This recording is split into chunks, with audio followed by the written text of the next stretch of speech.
we remain steadfast in our commitment in delivering local news that matters. Stories that inspire. Enriching the lives of Filipinos in the Philippines and across the globe. This is your GMA Regional TV. Buong puso para sa Pilipino.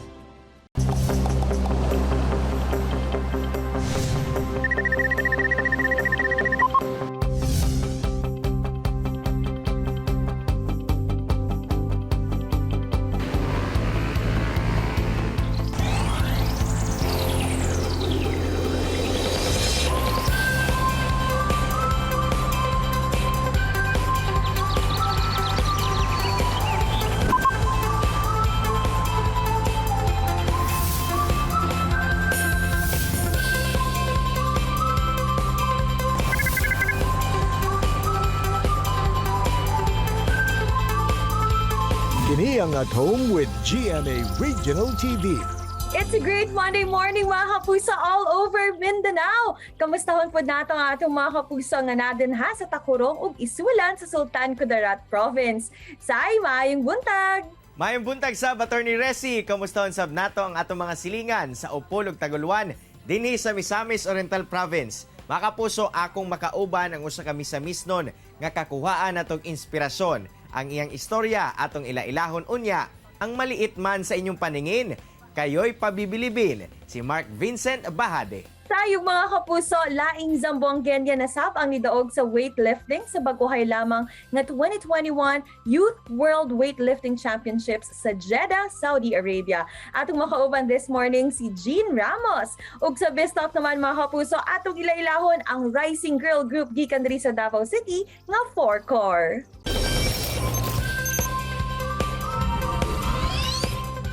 Mga kapuso, sa Kumbira Express, usa na sab kapang merienda ang atong tilawan. Tama ka diha side kay kini dili lang ordinaryo nga donuts, kini kay espesyal o classic nga donuts nga gihikay sa atwa ni Lola Vitas gikan sa Davao City. Magandang umaga mga kapuso. Ito si Lola Vita. Ako naman si Lolo Bing. Ipapakita ko sa inyo ngayon kung paano paggawa ng aking old-fashioned donut. Ang mga ingredients nito ay harina, asukal, at butter. Ang gagawin ko ngayon ay ang cheese flavor. Ang sangkap nito ay cheese, gatas, tubig, at harina.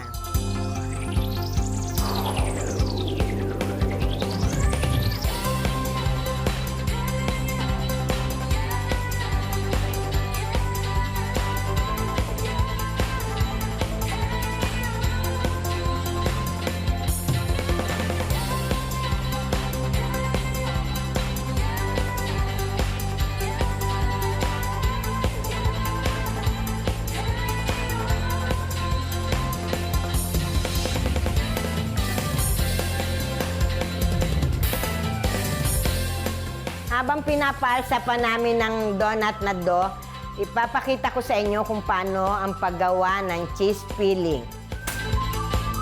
Una natin ilalagay ang keso. Ang sumunod ay ang gatas.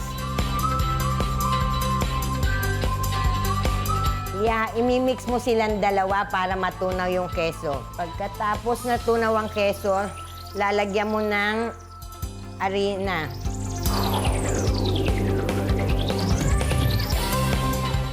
Ready na ang cheese, ilalagay na natin sa piping bag at iluluto na natin ng donut. Ang gawa namin sa pagluto sa donut, habang hindi pa masyado mainit ang mantika, inilalagay na namin ng dough para makatulong din sa pagpaalsa ng dough. Malalaman po natin na luto na ang donut kung mag-golden brown na siya. Tapos lumamig ang ating dough, mag-filling na tayo.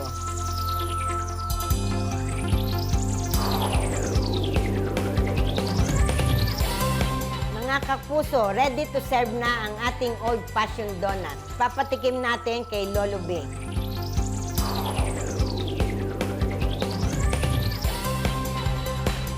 Yan ang donut. Hindi tinipid. Ang old-fashioned donut nagagaya pero hindi mapapantayan.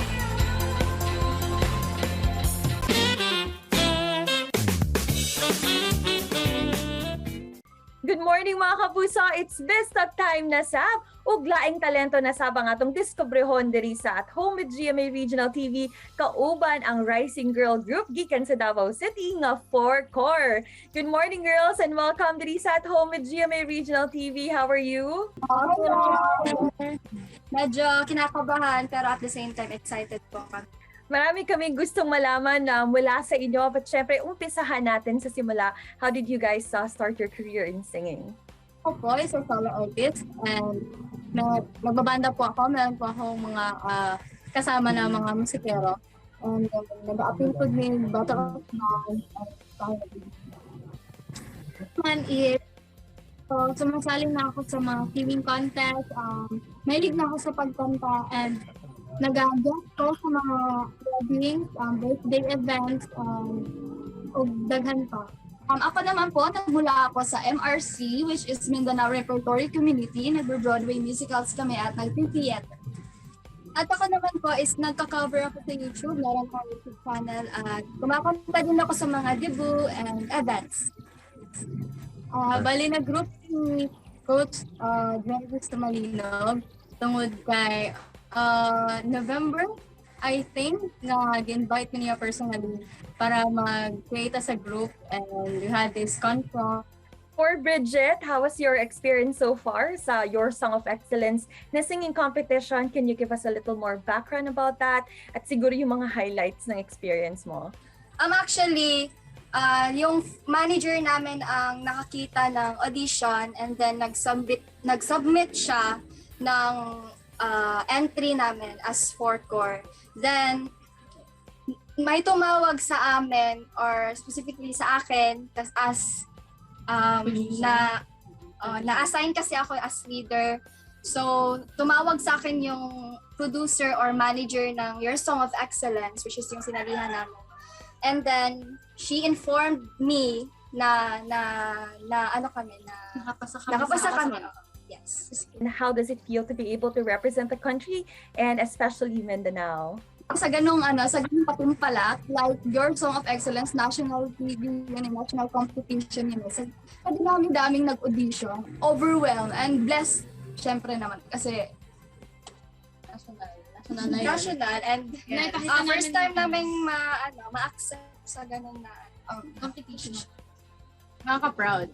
Siyempre, our morning will not be complete. Pwede ba may makapahapyaw naman o sample?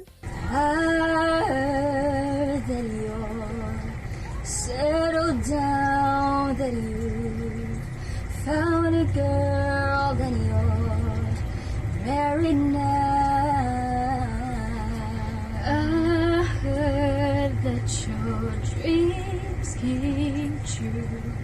Guess you gave things give to old friend. Why are you so shy and like to hold back or hide from the light? I hate to turn up out of the blue and invite him, but I couldn't stay away. I couldn't find it, and I hope you see my face and that you'll be reminded that for me it isn't over. Never mind, I'll find someone like you, someone like you. I wish nothing but the best for you too. Don't forget me, I beg. I remember you said sometimes it lasts to love, but sometimes it hurts to say. Lastly, aduna ba mo yung mga gusto pasalamatan, girls? Please go ahead. We would like to thank Coach Jerry B. Malinog, our manager, for gathering us and grouping us and making us T4 Core. Yes. Kung gusto sa daw magpasalamat sa tanan nga nagapadayon nga magsuporta sa amuha, especially sa among mga pamilya, ang mga friends na mudra na size. So, salamat jud kayo sa inyo pag-support sa amo, ang pagtiwala sa amo as 4 Core. Thank you very much, girls. Thank you for Core. It's been a really fun morning with you guys. Daghang kaayong salamat and amping pirmi. Kini ang At Home with GMA Regional TV. Kini ang At Home with GMA Regional TV.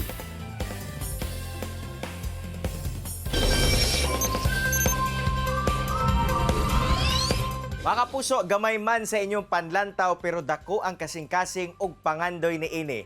Kana atong sayron karong buntaga sanglit ang atong makauban taliwala sa iyang apan.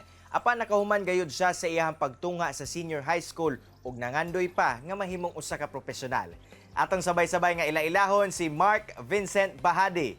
Sir Mark, good morning and welcome sa At Home with GMA Regional TV. Kamusta ka karon?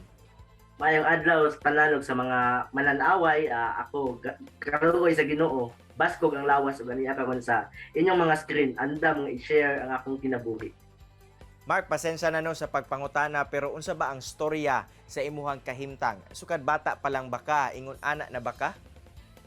So, ato ikaw ng history sa atong mga katigulangan, radyo na ang mga istorya nga katinuuhan nga lihi-lihi. So during sa pagburo sa akong mama kanako, naay mga parehan nako nga nagdulag basketball sa among barangay and nakatan-aw akong papa. So sa kalingaw dili malikayan nga makakatawa ka sa ilang mga ginabuhat while gadulag basketball. So mo to siguro ang gituhuan sa akong mga katigulangan nga mo hinungdan nga na inani ko, but atong buhat akong tanaw ng grasya ni siya sa Ginoo. Dili lang kay sa pagtuo sa katigulangan, but grasya ni sa Ginoo kay na himugso ko diri sa kalibutan. Siyempre, napatawa ko diri sa kalibutan na nakita na ako ang katsada sa kalibutan, ang binungat sa Ginoo, ug daghan ko na ila-ila ang mga tao, ug siguro daghan ko na tagaan og mga inspiration sa uban.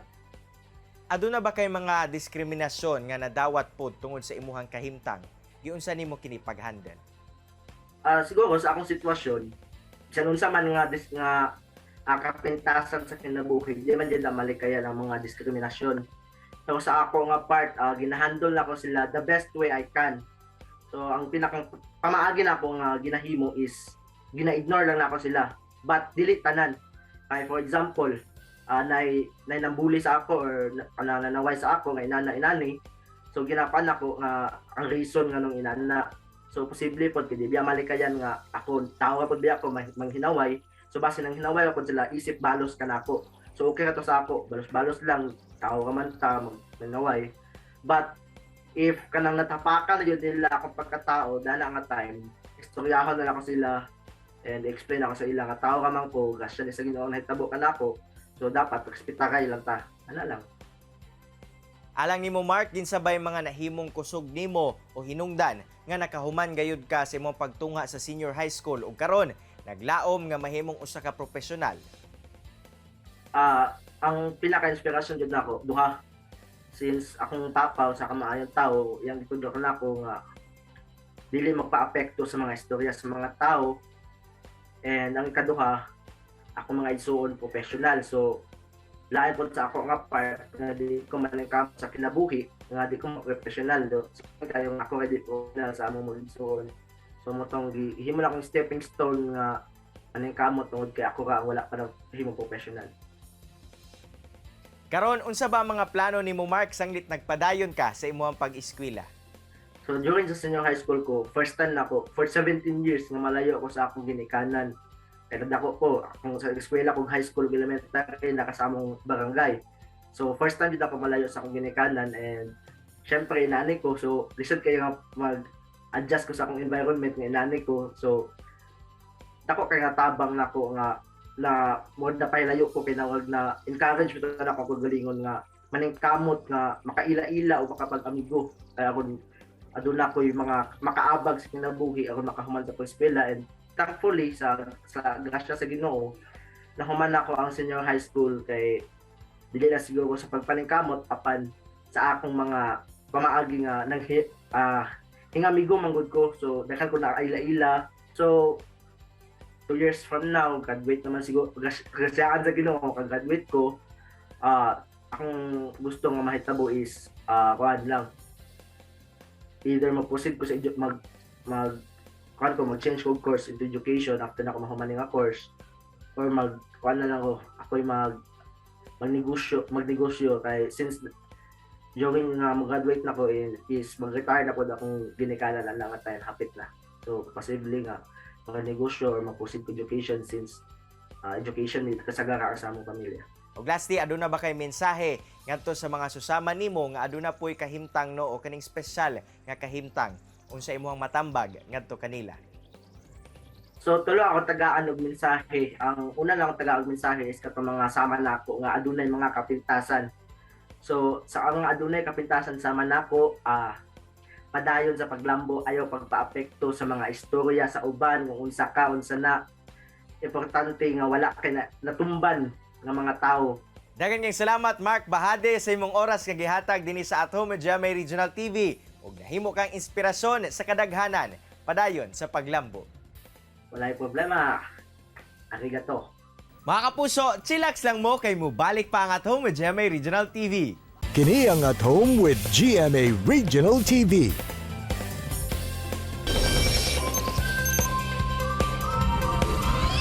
Mga kapuso, laing pride na sab sa Mindanao ang ating makauban this morning. Siya lang naman ang nag-champion sa pagkuhay lamang at 2021 Youth World Weightlifting Championships sa Saudi Arabia. Mga kapuso, atong makauban this morning si Jean Ramos. Good morning, Jean, ug welcome dito sa At Home with GMA Regional TV. Kamusta ka? Okay lang po. Sobrang pagod sa biyahe.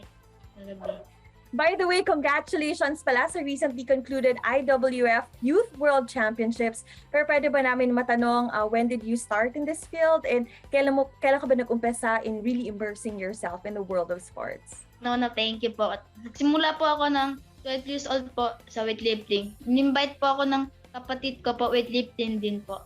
Tapos dun, nakita ko si Ate Heidi, nag-training talaga yun, nanalo na siya ng Olympic silver po. Yun, 2016 po. Tapos po, dun po, gusto ko maging kagaya niyan. Kaya nag-training lang po ako. How does it feel to represent the Philippines, especially ang Mindanao, in the international arena? Siyempre po, sobrang saya ko po kasi yun lang po. So far, ano naman yung mga learnings mo sa journey na ito? Magtutours na po ako mag-scholar sa kanya po ni Ate Heidi. Tapos, natutunan po ako sa kanya na mag-training na mabuti, masunod makinig kay coach yung anong sinasabi. And yun lang po. Siyempre, hindi talaga basta-basta yung mga naging nakalaban mo naman dito. Ano ba ang sikreto sa iyong pagkapanalo sa palarong ito? Wala po akong sikreto. Nag-focus lang po ako sa training ko. And training talaga, makinig kay coach kung anong sinasabi niya po. Yan lang po. Walang sikreto po. Marami din tayo mga viewers ngayon na gusto talaga makarelate sa mga pinagdaanan mo. Along the way ba, may mga challenges ka na experience or mga bagay na kinoconsider mo na somehow naging hadlang sa pagkapanalo mo? Wala naman po, wala naman. Yung training namin po, 9 a.m. tapos hapon 5 p.m. po. Tapos, uwi ka na lang, pagod ka na po. Pero, tiis lang po. May achievement lang din. Kaya nanalo ako dito. Para sa iyo, gaano naman ka-importante ang sport sa buhay ng isang tao, lalo na at may pandemya pa tayo ngayon? Do you think it's still significant or is it still essential? Importante po sa kalusugan po kasi bawal lumabas yung mga bata ngayon po, di ba? Importante talaga yung training. Kasi wala din magawa, training ng training. Focus sa training po. That's eskwela po. The module. Jean, any words of encouragement or mensahe mo para sa ating mga athletes naman? Yung mensahe ko po sa kanila, makinig kay coach talaga. Tas wag kayo mawala ng pag-asa kahit pandemic. Training lang talaga. Yun ang kailangan. Jean, meron ka din bang mga gustong pasalamatan? I'm sure maraming mga taong talagang sumuporta at gumabay sa'yo from your preparations up until the competition. Nagpapasalamat po kay coach ko po, sa lahat ng coach ko po. Kasi di dahil sa kanila, di po ako marating dito po. And nagpapasalamat po ako kay Ate Heidi sa suporta niya po. Sa lahat ng mga mga coaches na tumulong sa akin. Salamat po sa kanila. Nagpapasalamat po ako sa lahat ng nagdasal sa laro ko. Salamat po sa inyong lahat po. Salamat sa suporta po. Thank you po. Daghan kaayong salamat, Jean. And once more mula dito sa amin sa At Home with GMA Regional TV, congratulations and we're very proud of you. Salamat din po, attorney. Mga kapuso, dakong kalipay gayud ang gibati sa Mindanaoan weightlifter nga si Jean Ramos human siya makaduog og duha ka gold medal sa usa ka international competition. Sama pa ni Jean, dakog yung tabang sa iyahang kadaugan ng pagsunod sa iyahang coach. So once again, congratulations, Jean! Samtang Resi, gamay man ang iyang pisikal nga itsura, dako ang pangandoy og paglaom ni Mark Vincent Bahade kinsa gatungha karon isip college student. Taliwala sa iyang kahimtang, wala kini nahimong babag aron makabot niya ang pangandoy nga makahuman sa pag-eskwela ug mahimong usa ka profesional. Butang nga makabilib gayon. Ug mga kapuso, makabilib gayod ang mga bosses sa all-girl group nga 4-core nga sila Walleen, Kathleen, Ella ug Bridget. Mo na mga kapuso, ato silang suportahan sa ilang mga upcoming competitions. Mga kapuso, tara-inspired nga kakaton kamo sa gi-share sa itong mga bisita karong buntaga. Sama na lang sa panultihon ni Maya Angelou nga courage is the most important of all the virtues because without courage, you can't practice any other virtue consistently. Mga kapuso, makita pagbalik ang atong episode pinagi sa pagbisita sa www.gmaregionaltv.com ug ayaw kalimot na mag-subscribe sa official YouTube channel sa GMA Regional TV. See you tomorrow mga kapuso. Stay safe and healthy. Ako si Attorney Resi Rizada. Kinisab si Cyril Chavez. Buong puso para sa Pilipino.